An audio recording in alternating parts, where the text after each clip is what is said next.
بسم اللہ الرحمن الرحیم۔ دوستو، آج کی ویڈیو میں ہم ذکر کرنے والے ہیں اس واقعے کا جب یزید کی قبر کو کھدوایا گیا۔ آخر اس واقعے کی وجہ کیا تھی؟ کس نے اور کیوں یزید کی قبر کو کھولا؟ یہ واقعہ یزید کی وفات کے کتنے سال بعد پیش آیا؟ دوستو، یزید نے اپنی زندگی میں ہی اپنے بیٹے معاویہ کو اپنا جانشین مقرر کر دیا تھا۔ یزید کے 12 بیٹے اور 5 بیٹیاں تھیں، لیکن اس کو اپنے بیٹے معاویہ سے بے انتہا پیار تھا۔ اس کی تعلیم و تربیت بھی شہزادوں کی طرح کی گئی۔ یزید چاہتا تھا کہ اس کا یہ بیٹا اس کا حقیقی جانشین بنے۔ یزید نے حکومت سنبھالتے ہی اپنے 2 بیٹوں خالد اور معاویہ کو اس وقت کے بہترین استاد عمر المقصوص کے مکتب میں 3 سال کے لیے بھیج دیا۔ شیخ عمر المقصوص بھی جانتے تھے کہ یزید کا جانشین معاویہ ہے، اسی لیے انہوں نے اس کی تربیت پر خوب محنت کی۔ 61 ہجری میں جب واقعہ کربلا پیش آیا تو شیخ المقصوص کو بہت تکلیف پہنچی، چونکہ آپ کا دل محبت اہل بیت سے تڑپتا تھا۔ اسی لیے آپ نے یزید کے ان دونوں بیٹوں کو عظمت اہل بیت سے خوب روشناس کروایا۔ ایک طرف کربلا کا واقعہ پیش آیا اور جگہ جگہ یزید کے خلاف بغاوت اٹھنے لگی۔ دوسری طرف معاویہ جو یزید کا جانشین تھا، اس کی تربیت ایک سچے عاشق رسول صلی اللہ علیہ وآلہ وسلم کر رہے تھے۔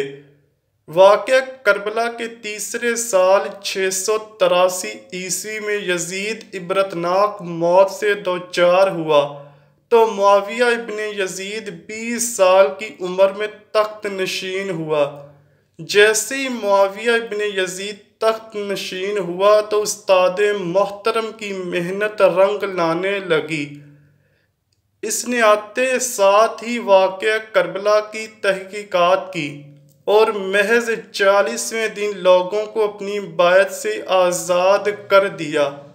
بعض روایات میں معاویہ ابن یزید نے 3 ماہ تک حکومت کی۔ 20 سال کی عمر جوانی کا ایسا دور ہے کہ جب انسانی خواہشات کی منہ زوری عروج پر ہوتی ہے۔ یزید کا جانشین ہونا اور پوری اسلامی مملکت پر حکمرانی کرنا اپنی تمام جائز و ناجائز خواہشات کو پورا کرنے کے لیے بہترین موقع تھا، لیکن معاویہ بن یزید نے تخت پر بیٹھتے ہی واقعہ کربلا کی تحقیقات کی اور حالات کا بہت باریک بینی سے جائزہ لیا۔ جب اس نے دیکھا کہ میرے باپ نے اسلام اور مسلمانوں کو کس قدر عظیم نقصان پہنچایا ہے تو اس نے محسوس کیا کہ وہ ایک دوراہے پر کھڑا ہے کہ حکومت کی باغ دوڑ تھامے رہے اور ظلم و ستم اور عیش و عشرت کا بازار گرم رکھے، یا تخت و تاج کو چھوڑ دے اور اپنے آپ کو ان ہولناک گناہوں اور ان کے دردناک عذاب سے دور رکھے۔ بالآخر اس نے فیصلہ کر ہی لیا کہ اس کا فیصلہ ان کی سچی تعلیمات اور اس ایمان کے طفیل ہی ممکن ہوا جو اس کے رگ و روح میں شامل ہو چکا تھا۔ اس نے ایک عزم راسخ کے ساتھ حکومت کے عہدیداروں اور عوام کو مسجد میں جمع کیا اور پھر خود منبر پر جا بیٹھا۔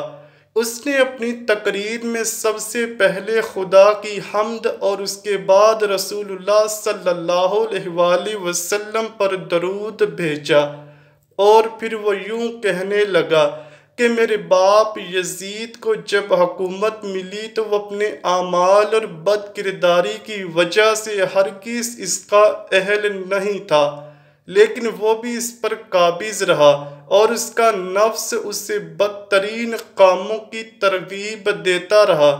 وہ اپنے برے کاموں پر بھی فخر کرتا تھا اور اس نے خدا کی بتائی ہوئی حدود سے تجاوز کیا۔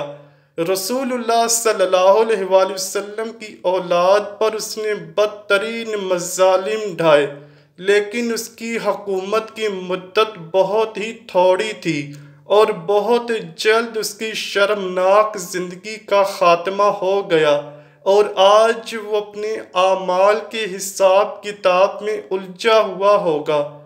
جب معاویہ بن یزید کی بات یہاں تک پہنچی تو اس کا گلا رک گیا اور کافی دیر تک وہ بلند آواز میں روتا رہا۔ اس کے بعد وہ دوبارہ لوگوں سے ہم کلام ہوا اور اس نے کہا، اے لوگو، میں تمہارے گناہوں کا بوجھ اپنے کندھوں پر نہیں اٹھا سکتا، نہ تمہاری دوستی کا طوق اپنے گلے میں ڈالوں گا۔ میری خواہش تو یہ ہے کہ حکومت شہزادہ حسین حضرت امام زین العابدین رضی اللہ تعالیٰ عنہ کے حوالے کر دی جائے، یا اب تم خود ہی بہتر سمجھو وہ کرو یا وہ حکومت کرے جس کا تم انتخاب کرو۔ میں اپنی بیعت سے تم لوگوں پر سے ہاتھ اٹھاتا ہوں اور اس خلافت کو ٹھکراتا ہوں۔ اور معاویہ بن یزید کے ان جملوں نے محفل میں طوفان برپا کر دیا۔ پھر معاویہ بن یزید منبر سے اتر آیا۔ اس کی ماں اور دیگر عزیز و اقارب آئے تو دیکھا کہ روئے جا رہا ہے، تو اس کی ماں نے کہا، کاش تم حیض کا چیتڑا ہی ہوتے اور میں تمہاری خبر نہ سنتی۔ اس نے کہا، خدا کی قسم میں بھی یہی چاہتا ہوں، اگر میرے خدا نے مجھے معاف نہ کیا تو میرے لیے برا ہو۔ اس کے بعد بنو امیہ نے اموی شہزادے مروان بن حکم کے ہاتھ پر بیعت کر لی اور اسے تخت پر بٹھا دیا۔ مروان نے اپنا دارالحکومت مستقل طور پر دمشق منتقل کر دیا۔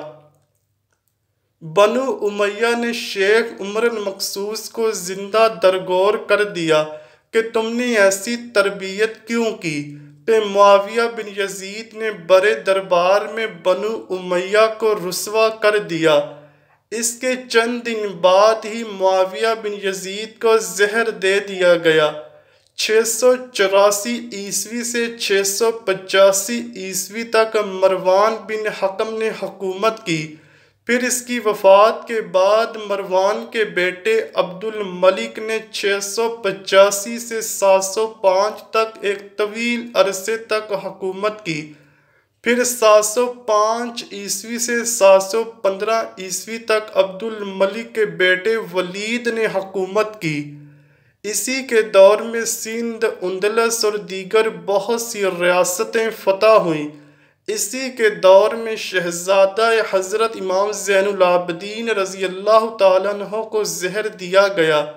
715 عیسوی سے 717 عیسوی تک ولید بن عبد الملک کے بھائی سلمان بن عبد الملک نے حکومت کی، اور 717 عیسوی میں عمر بن عبد العزیز معجزانہ طور پر تخت نشین ہوئے، لیکن ان کو بھی زہر دے دیا گیا۔ 720 عیسوی سے 724 عیسوی تک ولید بن عبد الملک اور سلیمان بن عبد الملک کے بھائی یزید بن عبد الملک نے حکومت کی باغ دوڑ سنبھالے رکھی۔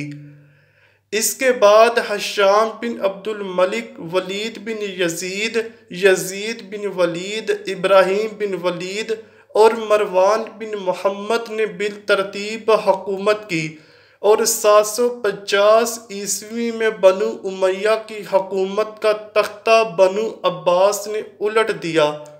بنو امیہ کا آخری حکمران مروان ثانی ایک انتہائی سست اور ڈرپوک حکمران تھا، جس نے ابو مسلم خراسانی کے ہاتھوں شکست کھائی اور یوں بنو عباس کی حکمرانی شروع ہوئی۔ تاریخی کتابوں میں درج ہے کہ ابو مسلم خراسانی نے بنو عباس کے ابو جعفر المنصور اور ان کے بھائی ابو العباس الصفا کو حکمرانی سونپ دی۔ اس طرح بنو عباس کے پہلے حکمران ابو العباس نے آتے ہی بنو امیہ کا نام و نشان مٹانے کی قسم کھائی۔ بہت سے لوگوں کو قتل کر دیا گیا اور کربلا کے واقعے میں ملوث تمام کرداروں کی قبریں تک کھودی گئی۔ اسی طرح بنو عباس کے حکمران ابو العباس نے یزید کی قبر کو بھی کھدوایا اور یہ کام اس نے اپنی نگرانی میں کروایا۔ وہ چاہتا تھا کہ یزید کو قبر سے نکالے اور اس کی لاش کو سولی پر لٹکائے۔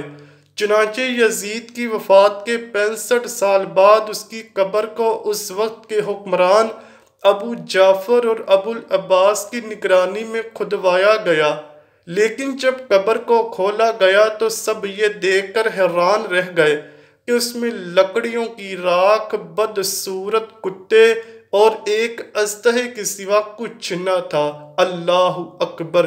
اللہ پاک سے دعا ہے کہ وہ ہمیں گناہوں سے بچنے اور نیک اعمال کرنے کی توفیق عطا فرمائے۔ ہم نبی پاک صلی اللہ علیہ وآلہ وسلم اور ان کی آل پاک سے سچی محبت کریں، اور اے اللہ پاک ہمارا حشر بروز قیامت ہمارے پیارے نبی حضرت محمد صلی اللہ علیہ وآلہ وسلم اور ان کی پاک آل کے ساتھ کرنا۔ ہمیں تا حیات بغض اہل بیت سے پاک رکھنا۔ اے اللہ پاک ہماری دعائیں قبول فرما لے۔ کمنٹ سیکشن میں آمین لکھنا مت بھولیے گا۔